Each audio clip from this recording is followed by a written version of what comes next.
বঙ্গবন্ধুকে আমি আমার বঙ্গবন্ধু বলি, সেই অধিকারটি আমি বাঙালি হিসেবে জন্মসূত্রে পেয়েছি। বঙ্গবন্ধু কখন আমার হলো? একজন মানুষকে কখন আমার বলি? যখন সেই মানুষটির কথা এবং কাজ ধীরে ধীরে আমার কাছে অনুসরণীয়, অনুকরণীয় হয়ে ওঠে, যখন যে মানুষটি আমার কাছে ধীরে ধীরে আদর্শ হয়ে ওঠে। কিভাবে বিভিন্ন গল্প, কথা এবং কাজের মাধ্যমে বঙ্গবন্ধু ধীরে ধীরে আমার বঙ্গবন্ধু হয়ে উঠলেন, সেই গল্পগুলো আজকে আপনাদের শোনাতে চাই। 1967 সালের কথা। বঙ্গবন্ধু তখন জেলে অন্তরীণ।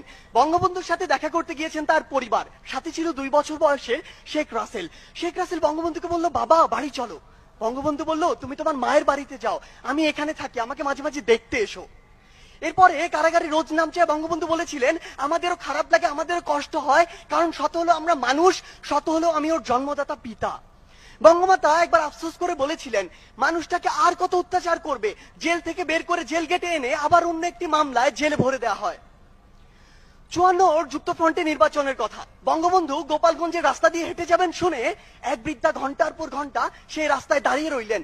কখন বঙ্গবন্ধু আসবেন? বঙ্গবন্ধুকে নিয়ে তিনি তার কুঁড়ে ঘরে যাবেন, সেই কুঁড়ে ঘরে তাকে এক বাটি দুধ খাওয়াবেন, আর 4 আনার নির্ভেজাল ভালোবাসা তার হাতে ধরিয়ে দেবেন তার নির্বাচনের জন্য।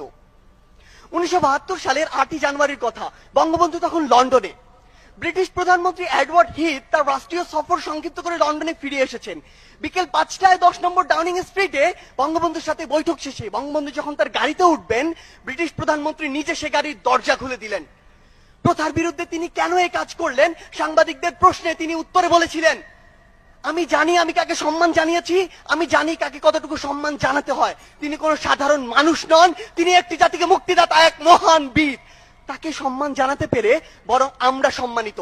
একবার ভাবুন তো, যে ব্রিটিশরা আমাদের 200 বছর শাসন ও শোষণ করেছে, সেই ব্রিটিশ প্রধানমন্ত্রী যখন আমার নেতাকে নিয়ে এই সৌজন্যতা দেখায়, এই কথা বলে, তখন আমার বুকটা কতটা প্রশস্ত হয়।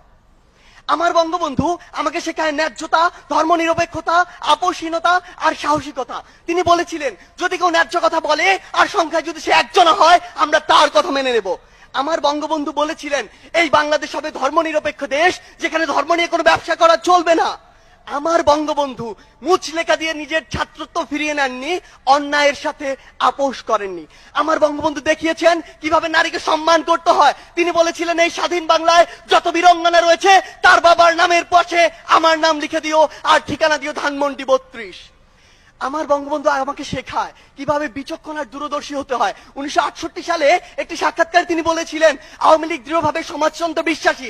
সেই সমাজতন্ত্র যা পৃথিবীর অন্যান্য দেশে রয়েছে তা নয়, বরং সেই সমাজতন্ত্র যে সমাজতন্ত্র এই দেশের মাটি, মানুষ আর আবহাওয়া চায়। আমার বঙ্গবন্ধু হচ্ছে সেই বঙ্গবন্ধু। এমন হাজারো অনুসরণীয় ও অনুকরণীয় না বলা কথা আর গল্পের মধ্য দিয়ে বঙ্গবন্ধু হয়ে উঠেছেন আমার বঙ্গবন্ধু। পরিশেষে ওপারে অপার অপার স্বপ্নে আমার দিকে, আমাদের দিকে, বাংলাদেশের দিকে চেয়ে থাকা বঙ্গবন্ধুর উদ্দেশ্যে বলতে চাই, ওরা ভেবেছিল তোমাকে হত্যা করলেই হয়ে যাবে সব শেষ। ভাবেনি ওরা বঙ্গবন্ধু মানেই বাংলাদেশ।